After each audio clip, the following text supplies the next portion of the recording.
ओम शांति। दोनों kidney fail फिर भी जीवित कैसे हैं? देखिए, अगर एक दिन आपका डॉक्टर आपसे कह दे कि आपकी दोनों किडनियां फेल हो गई हैं और आप कुछ ही दिनों के मेहमान हैं, तो आपको कैसा लगेगा? आपकी दुनिया उसी पल में सिमट जाएगी। दिमाग काम करना बंद कर देगा। बेहद डर लगेगा। परिवार के लोगों का चेहरा सामने घूमने लगेगा। ट्रांसप्लांट, इलाज, पैसों का जंजाल सब दिमाग में घूमेगा और एक ही पल में जीवन रुक सा जाएगा। लेकिन 35 वर्ष की उम्र में जब एक संत को पोलिस्टिक किडनी डिजीज यानी पीकेडी हुआ और डॉक्टर ने उनसे कहा कि आपकी दोनों किडनी फेल हो चुकी हैं और आपके पास ज़्यादा से ज़्यादा 4 से 5 वर्ष बचे हैं जीने को, तो उन संत ने मुस्कुरा करके कहा कि डॉक्टर साहब, बीमारी तो शरीर को ही है, मन को नहीं, और मेरा मन तो राधा रानी के चरणों में है। उन्होंने एक किडनी का नाम राधा रखा और दूसरी का नाम कृष्ण और बोले, जब दोनों मेरे भीतर हैं तो रोग मेरा क्या बिगाड़ सकते हैं। आज डेली उनका डायलिसिस होता है। काफ़ी पेनफुल प्रोसेस है, पर इतनी विकट परिस्थितियों में भी वो कभी टूटे नहीं बल्कि और मजबूत हुए। वो कहते हैं ना कि जब कष्ट भगवान का दिया हुआ हो तो वो भी प्रसाद बन जाता है। आज बात करेंगे इस देश के सबसे चर्चित और पूजनीय संत पूज्य प्रेमानंद गोविंद शरण महाराज जी की, जिनका आश्रम वृंदावन में है। एक ऐसा स्थान जहां हवा में भी भक्ति घुली हुई है, जहां हर गली, हर दीवार, हर पत्ता राधे राधे कहता है।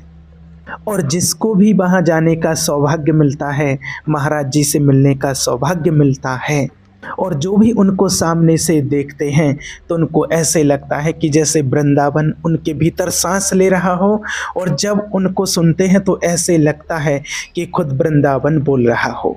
लोग कहते हैं जहां वो सुन कर के आते हैं उनको तो कि उनके शब्द बांसुरी की धुन है, उनका मौन मृदंग की थाप है और उनकी आंखें स्वयं श्री कृष्ण का प्रतिबिंब। और जब लोग उनको देखते हैं तो उनकी आंखों में माँ यशोदा जैसी करुणा, उनकी मुस्कान में राधा रानी जैसी शांति, और फिर एक बहुत अच्छे शब्द उनके मुखारबिंद से निकलते हैं कि आधुनिक प्रेरणा के साथ साथ आध्यात्मिक प्रेरणा भी जुड़ जाए तो संसार का उद्धार हो जाए। और वो हमेशा कहते हैं कि हमें आलसी कभी नहीं होना चाहिए। और उनके सामने जो मिलकर के आते हैं वो सब यही कहते हैं कि कभी ना भूलने वाले पल थे वो, और वो कथा नहीं सुनाते, वो प्रेम जगा देते हैं। उनकी वाणी से जब श्याम निकलता है तो ऐसे लगता है कि जैसे स्वयं कान्हा पुकार रहे हों। जब वो कथा कहते हैं तो समय ठहर जाता है। उनकी आवाज़ में करुणा होती है जैसे यशोदा के आंचल में थी, और वो प्रेम जो राधा रानी की आंखों में था। बड़े बड़े ज्ञानी, संत, कलाकार, सिद्ध, नेता सब उनके चरणों में बैठकर मौन हो जाते हैं, क्योंकि वहाँ कोई संत नहीं बैठा होता, वहाँ खुद प्रेम और आनंद का साक्षात रूप विराजता है। क्योंकि वो उपदेश नहीं देते, वो अनुभव बांटते हैं। तुलसी के पत्तों की सुगंध, मोरों का नृत्य, बांसुरी की धीमी धुन सब उनके आसपास ठहर जाते हैं। सोचिए, जिस व्यक्ति के नाम में ही प्रेम और आनंद हो तो वो कितना ईश्वरीय होगा। और सबसे कमाल की बात यह है कि महाराज सिर्फ स्पिरिचुअल नहीं, मॉडर्न भी हैं। वो सिर्फ आश्रम में ही नहीं बल्कि सोशल मीडिया पर भी उतने ही लोकप्रिय हैं। 2020 के बाद उनकी मधुर वाणी सोशल मीडिया के माध्यम से पूरी दुनिया में गूंज उठी। विराट कोहली, अनुष्का शर्मा जैसे सितारे भी उनके दर्शन को वृंदावन पहुँचे। और ये भी कहते हैं कि विराट कोहली का जीवन महाराज से मिलने के बाद बिल्कुल बदल गया। उनका रनों का सूखा खत्म हुआ और उनका फॉर्म वापस आ गई। आज उनकी दुनिया में सबसे ज़्यादा फॉलोअर्स हैं, और वो भी तब जब वो किसी तरह का चमत्कार करके कोई अपने वीडियो में नहीं दिखाते हैं। बस उनके सरल सीधे शब्द और गहरी सच्चाई उनके वीडियो वायरल होते हैं, लेकिन उससे भी ज़्यादा वैल्यूबल होते हैं। वो कॉम्प्लेक्स सवालों को इतनी प्रेम से समझाते हैं कि सुनने वाले को लगता है कि जैसे स्वयं भगवान उतर रहे हों।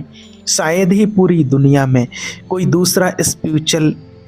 और इन सब की शुरुआत हुई आज से 56 साल पहले, और साल था 1969। कानपुर के पास एक छोटे से गांव के एक साधारण ब्राह्मण परिवार में एक बालक का जन्म हुआ। नाम रखा गया अनिरुद्ध। 5 साल की उम्र। जब बच्चे खिलौनों में खोए रहते थे, अनिरुद्ध उस टाइम घंटों रामायण और गीता सुनते थे। एक ही सवाल मन में गूंजता कि जब ये संसार क्षणभंगुर है तो मेरा सच्चा साथी कौन है। और उत्तर मिला कि मेरे तो गिरधर गोपाल, दूसरों ना कोई। वो मंदिरों की सफाई करते थे, कभी आरती में दीप थामे, कभी ठाकुर जी को नए वस्त्र पहनाते। और फिर आई वो चमत्कारी रात जब मात्र 13 वर्ष की उम्र में उन्होंने परिवार, सुख सुविधा सब छोड़ दिया और सिर्फ एक चीज चुनी, श्री कृष्ण। रात्रि को करीब 3 बजे थे। गांव सो रहा था। एक बालक प्रभु प्राप्ति की ज्वाला लेकर अपनी नियति की ओर चल पड़ा। उस दिन माँ रोई, पिता रोए, पर उस बालक की आंखों में ऐसी शांति थी जो किसी साधक को वर्षों की तपस्या से नहीं मिलती। जब दुनिया मोह में उलझी थी, वो मुरली की पुकार में खो गए। गुरु की सेवा में उन्होंने खुद को मिटा दिया।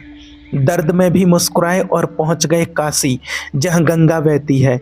वहां अनिरुद्ध महाराज ने साधना को जीवन बना लिया। गंगा स्नान, ध्यान और भिक्षा, यही थी दिनचर्या। भोजन मिले तो भी भजन, ना मिले तो गंगा जल पी के भी संतोष और भजन।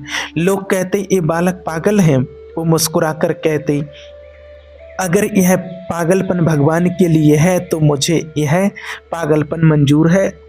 एक दिन उन्होंने रासलीला देखी, राधा कृष्ण की वो लीला जिसमें उनका जीवन पूरी तरह से बदल दिया। रासलीला के संचालक ने कहा, बाबा एक बार वृंदावन जरूर जाना, बिहारी जी तुम्हें छोड़ेंगे नहीं।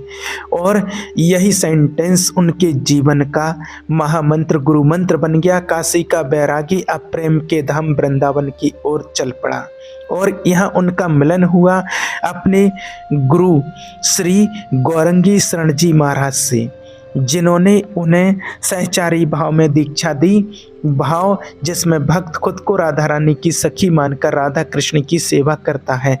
अब आश्रम में गुरु की सेवा शुरू हुई। सुबह से लेकर रात तक सेवा, कभी थाली धोना, कभी चरण पखाना। और एक दिन गुरुजी को भोजन नहीं मिला तो कहते हैं उन्होंने भी 3 दिन तक कुछ नहीं खाया। ये बोले कि अगर गुरु भूखे हैं तो मैं कैसे खाऊंगा। ये कोई साधारण तपस्या नहीं, ये प्रेम की पराकाष्ठा है। 10 वर्ष तक वहाँ उन्होंने गुरु सेवा की, वस्त्र धोए, कुटिया साफ की, भोजन बनाया। हर कार्य में एक ही भावना थी कि ये मेरे ठाकुर जी की सेवा है। इन्हीं 10 वर्षों की तपस्या में अनिरुद्ध पिघलकर प्रेमानंद बन गए। अहंकार गया, आनंद प्रकट हुआ। जब किडनी फेल होने के बारे में पता चला तो उन्होंने एक किडनी का नाम राधा रख लिया और दूसरी का नाम कृष्ण, और बोले जब राधा कृष्ण दोनों ही भीतर हैं तो रोग मेरा क्या कर लेंगे। कितनी गजब की सोच है।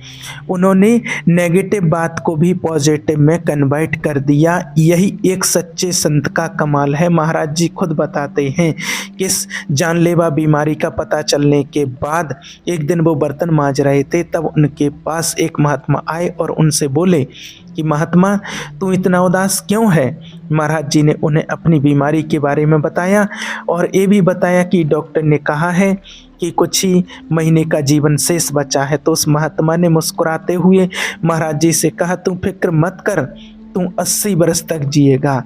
अब कभी भी जब उनकी तबीयत बिगड़ने की खबरें आती हैं तो दुआओं में सभी के हाथ ऊपर उठ जाते हैं। आज प्रेमानंद जी महाराज के लिए सिर्फ हिंदू ही नहीं बल्कि हर धर्म के लोग प्रार्थना करते हैं। कोई मंदिर में दीप जला रहा है तो कोई मजार पर दुआ मांग रहा है। अभी सोशल मीडिया पर एक वीडियो वायरल हुआ जिसमें प्रयागराज के सूफियान इलाहाबादी नाम के एक मुस्लिम युवक ने मदीना में खड़े होकर महाराज जी के स्वास्थ्य लाभ के लिए दुआ की। यही सच्ची लोकप्रियता है, जहाँ कोई नाम नहीं, कोई धर्म नहीं, बस भाव मायने रखता है, जहाँ धर्म नहीं मानवता बोलती है। और वीडियो के आखिरी भाग में महाराज जी के जीवन के वो 3 क्लिक लर्निंग बताने जा रहे हैं जो हमने अगर अपने जीवन में उतार लिए तो जीवन सुधर जाएगा। अगर कुछ सीखा ही नहीं वीडियो से तो फिर फायदा ही क्या हुआ। सबसे पहली सीख, टर्न योर वॉरेंट्स इनटू विजिटम, यानी दर्द को साधना बना लो और ईश्वर को जोर से पकड़ लो। जब शरीर जवाब दे गया तब भी महाराज जी ने कहा मेरे भीतर राधा कृष्ण हैं, रोग क्या कर लेगा। उनका जीवन याद दिलाता है कि जब मन भगवान से जुड़ जाता है तो कोई बीमारी, कोई बाधा टिकती नहीं, तकलीफ नहीं देती। आज के युद्ध के लिए मैसेज बिल्कुल साफ है कि फेलियर्स और सेटबैक्स अंत नहीं, ये ब्रेक थ्रू है, नई शुरुआत है। इसलिए किसी भी सिचुएशन से घबराना नहीं और उसका दामन छोड़ना नहीं। महाराज जी के जीवन से दूसरी सीख, डिटैच टू डिस्कवर, यानी छोड़ो ताकि पा सको। 13 वर्ष की उम्र में घर छोड़ना पलायन नहीं था, वह जागरण था। त्याग ने उन्हें वैराग्य नहीं, स्पष्टता दी। आज की दुनिया में जब सब कुछ पाने की दौड़ में लोग खुद खो जा रहे हैं, महाराज जी सिखाते हैं कि कभी कभी कुछ छोड़ देना सबसे बड़ा पाना होता है। देखिए, भगवान श्री राम ने 14 वर्ष के लिए अयोध्या छोड़ी और जब लौट कर आए तो 11,000 वर्ष राज किया, ऐसा शास्त्रों में मान्यता है। इसलिए छोड़ना हमें सीखना होगा ताकि कुछ बड़ा हासिल किया जा सके। तीसरी और बेहद इम्पोर्टेंट सीख, लव बियॉन्ड लेवल्स, यानी प्रेम हर सीमा, हर धर्म से ऊपर होता है। जब मदीना में एक युवक मुस्लिम ने उनके लिए दुआ की तो दुनिया ने देखा कि सच्ची भक्ति की कोई भाषा नहीं होती है, कोई मजहब नहीं होता है। महाराज जी का आदर हर धर्म के लोग करते हैं।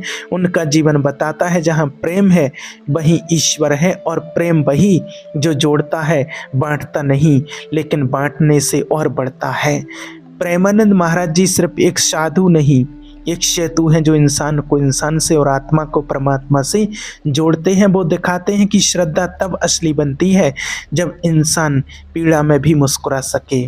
आज भी वे जब वृंदावन की गलियों में सुबह नंगे पांव परिक्रमा करते हैं तो हवा राधा नाम से महक उठती है।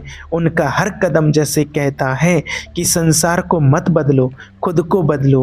वो बताते हैं कि सच्चा प्रेम दर्द नहीं देता, दिशा देता है, और जिसने राधा रानी की शरण पाली उसका हर आंसू भी आशीर्वाद बन जाता है। ईश्वर प्रेमानंद महाराज जी को स्वास्थ्य लाभ दे ताकि वो इसी तरह पूरे संसार का मार्गदर्शन करते रहें। आज के इस वीडियो से आप सभी को ज़रूर शिक्षा लेनी चाहिए और उन लोगों को भी इस वीडियो को सेंड करें जो आपके दोस्त परिवारजन हैं, जिससे उनको भी मार्गदर्शन मिल सके। ओम शांति।